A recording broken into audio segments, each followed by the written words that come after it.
Hey, this is Tad Kubler from the Hold Steady, and you're here at Summerfest. Well, Separation Sunday was sort of maybe not so much a concept album as it was a themed album. Lyrically, the lyrics and the music happen somewhat separately in that, a lot of times I'll bring in the majority of the ideas, I suppose, for the music, and then we work on it as a band, and Craig writes the lyrics. So I'm kind of responsible for the music, and he's responsible for the lyrics. And we don't ever really discuss what necessarily the inspiration is for either. So I think we're just lucky that it works out as well as it has. I didn't find out Separation Sunday was a concept or a themed album until I think Craig and I were doing interviews for the record. He said, "Oh yeah, it's a concept record." I was like, "Oh, cool. There you go." And I would say that the narrative or the storyline for a lot of the albums or a lot of the lyrics for the albums aren't maybe conceptually the same. But Craig, I would say, generally has a theme or an overall idea that inspires and influences the words.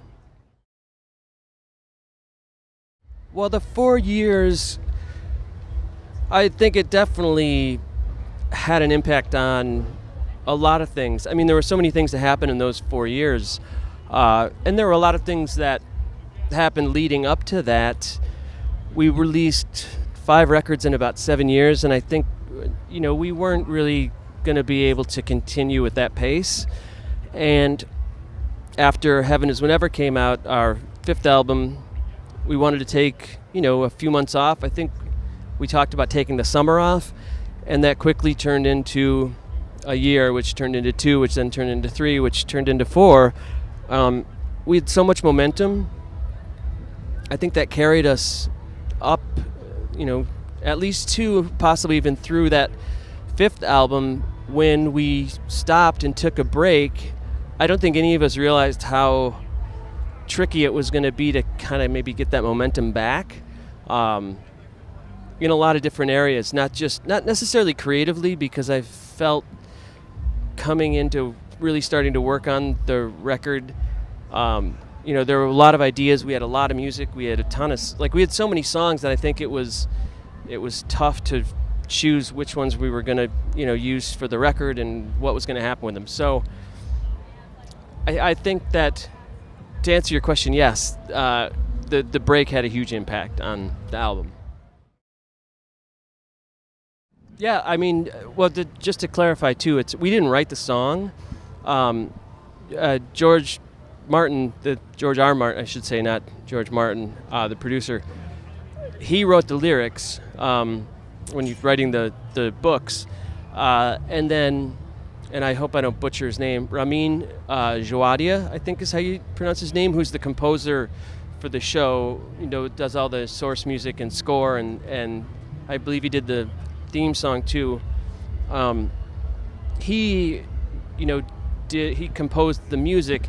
It was certainly more along the lines or in the vein of what the music for the show is in terms of the period in that particular time. We just kind of took it and did a cover of it. And Dan and David Benioff, Dan Weiss, wanted us to do the music for it. And the reference that they had, they wanted kind of a punk rock, rock and roll version of it. And the reference that they gave me was they wanted it to be like at the end of American Werewolf in London when he gets shot and then it just cuts to black and the credits roll, which was super helpful in figuring out how we were going to make the music work with that. But it was enormously, it was a huge honor because I love the show and I love what those guys have done. David wrote 25th Hour, which Spike Lee then turned into a movie. I'm a fan of what they do, and it's really, I think it's just incredible when you have somebody that you have so much respect for, what they do, get in touch with you and ask you to be a part of what they do. So it's a huge deal. And yes, I am a pretty big Game of Thrones fan, as well as Bobby, our drummer, and Steve, our other guitar player, is just starting to get into it. You like Game of Thrones? Game of Thrones? Stick and Z.